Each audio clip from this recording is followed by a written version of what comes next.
ሽኩቻ በበዛበት የኃይል ማዕከል ላይ ተቀምጠዋል። ማናቸውንም የህዝብ ፖሊሲ ጉዳይ ወርቅ ማድረግ እንዲሁም መሾምና የመሻር ወሳኝ ስልጣን አላቸው። የሃያሉ ሀገር እስላማዊ አብዮታዊ ዘብ ጓድን የሚያጠቃልል ጦር ኃይል ዋና አዛዥና የሀገሪቱ መሪ እንደመሆናቸው ስልጣናቸው ቀላል አይደለም።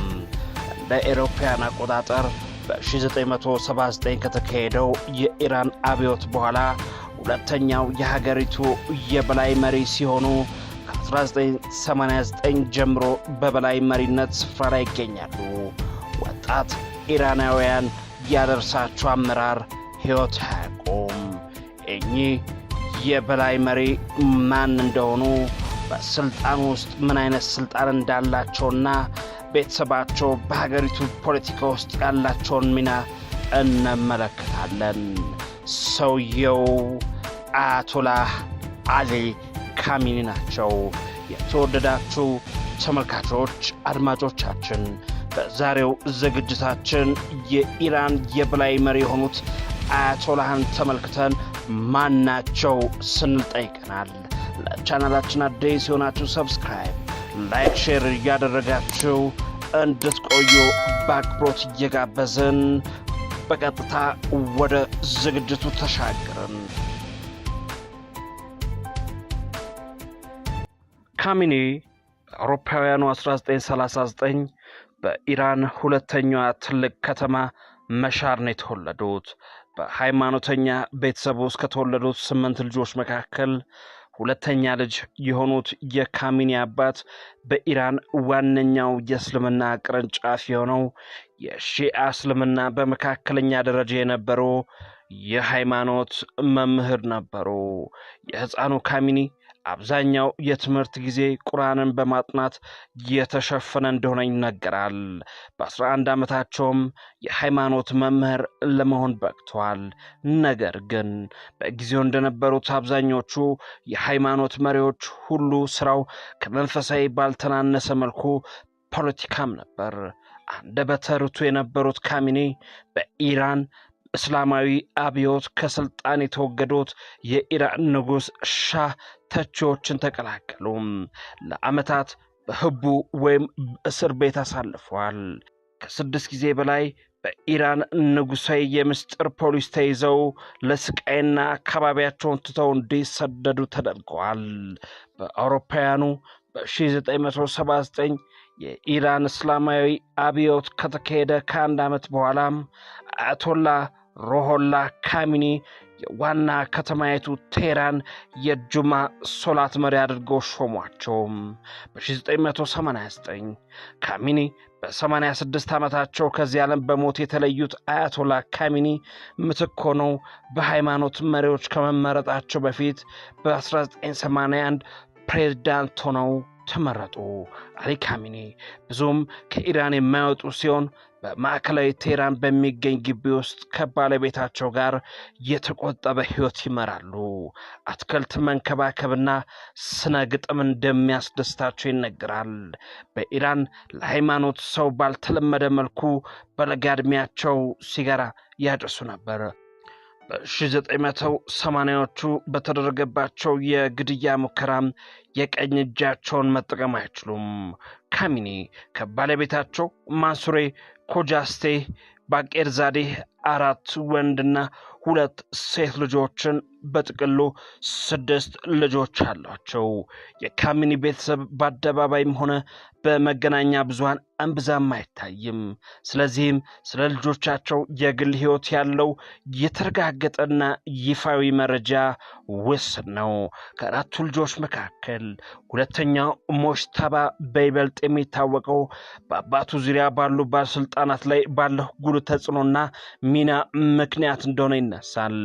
ሞሽታባ የሁለተኛ ደረጃ ትምህርቱን የተከታተለው በተለምዶ የእስላማዊ ሪፐብሊክ ከፍተኛ ባለስልጣናት ልጆች በሚማሩበትና በቴህራን በሚገኘው በአላቪ ሁለተኛ ደረጃ ትምህርት ቤት ነው።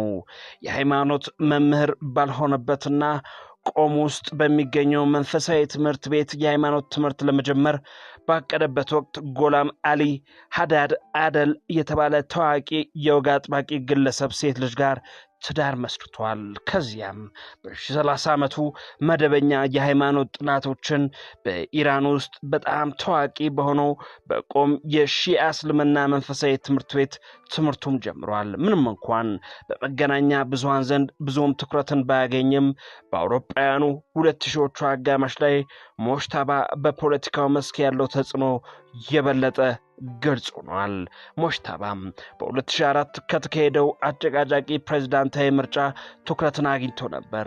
ለዚህም ምክንያቱ ታዋቂው ፕሬዝዳንታዊ እጩ መህዲ ካሩቢ ለአያቶላ ካሚኒ በጻፉት ደብዳቤ መሐሙድ አህመዲነጃድን ለመደገፍ ከመጋረጃው ጀርባ ጣልቃ ገብቷል በሚል ክስ ስለቀረበበት ነው።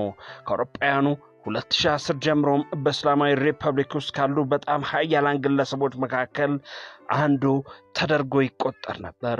ዘገባዎች እንደሚያመለክቱትም የካሚኒ ተተኪ ለመሆን ተመራጭ መሆኑ ሲነገር ቆይቷል። አንዳንድ ኦፊሴላዊ ምንጮች ግን እነዚህን መላምቶች ውድቅ ያደርጓቸዋል። አሊ ካሚኒ ንጉሥ ባለመሆናቸው ዙፋናቸውን ለልጃቸው በቀላሉ ማስተላለፍ ባይችሉም ሞጅተባ በሀገሪቱ ህገ መንግስታዊ አካላት ላይ የበላይነት ባለውና ከፍተኛ ስልጣን በያዘው የጠቅላይ መሪውን ቢሮን ጨምሮ አክራሪ በሆኑት በአባቱ ዙሪያ ባለስልጣናት ውስጥ ሳይቀር ከፍተኛ ተሰሚነት አለው። ሙስጠፋ ካሚኒ የቤተሰቡ ደግሞ የአሊ ካሚኒ የበኩር ልጅ ነው። ሚስቱ አክራሪ ወግ አጥባቂ የሃይማኖት መሪ የሆኑት የአዚዞላህ ሆሽቫግት ልጅ ነች። በ1980ዎቹ የኢራን ኢራቅ ጦርነት ወቅት ሁለቱም ሙስጠፋና ሞጅተባ በጦር ግንባር ተሰልፈው ነበር። ሶስተኛው የአሊ ካሚኒ ልጅ መሱድ የሚባል ሲሆን በአውሮፓውያኑ 1972 ነው የተወለደው። ከቆም መንፈሳዊ ትምህርት ቤት ወግ አጥባቂ የመምህራን ማህበር ጋር ግንኙነት ያለው ታዋቂው የሃይማኖት መምህር ሞህሳን ካራዚ ሴት ልጅ ሱዛን ካራዚ ትዳር መስርቷል። መሱድ ካሚኒ ፖለቲካ በደረሰበት የማይደርስ ሲሆን በህዝቡ ዘንድ ስለርሱ ብዙም በይፋ የሚታወቅ ነገር የለም። ቀደም ሲል የአባቱን ስራዎች የሚቆጣጠረውንና ለአያቶላ ካሚኒ ቁልፍ የፕሮፓጋንዳ ክንድ ሆኖ የሚሰራውን ቢሮ ይመራ ነበር። የአባቱን የህይወት ታሪክና የግል ማስታወሻዎችን የማጠናቀርም ኃላፊነትም ነበረው። የቤተሰቡ ትንሹ ወንድ ልጅ መይሳም የተወለደው በ1977 ነው። እንደ 3 ታላላቅ ወንድሞቹ እሱም የሃይማኖት መምህር ነው። ባለቤቱ ስሟ በመገናኛ ብዙሃን ተጠቅሶ የማያውቅ ሲሆን ከ1979 አብዮት በፊት አብዮታዊ የሃይማኖት መምህራንን በገንዘብ በመደገፍ የሚታወቀው ሀብታምና ተደማጭነት ያለው ነጋዴ የመሐሙድ ሎቺያን ልጅ ነች። ይሳም ከወንድሙ መሱድ ጋር የአባታቸውን ስራዎች በማሰባሰብና በማሳተም ስራ ውስጥ ተሳትፏል። ስለ አያቶላ አሊ ካሚኒ ሴት ልጆች እምብዛም በይፋ የሚታወቅ ነገር የለም። ሴት ልጆቻቸው ቡሽራና ሁዳም በእድሜ ትንሾቹ የቤተሰብ አባላት ሲሆኑ ሁለቱም የተወለዱት ከ1989 አብዮት በኋላ ነው። ቡሽራም የተወለደችው እንደ አውሮፓውያን አቆጣጠር በ1980 ሲሆን የካሚኒ ጽህፈት ቤት ኃላፊ ከሆነው የጎላም ሁሴን መሐመድ ጎልፓዮጋኒ ልጅ የሆነው መሐመድ ጃቫድ መሐመድ ጎልፓኒጋን አግብታለች።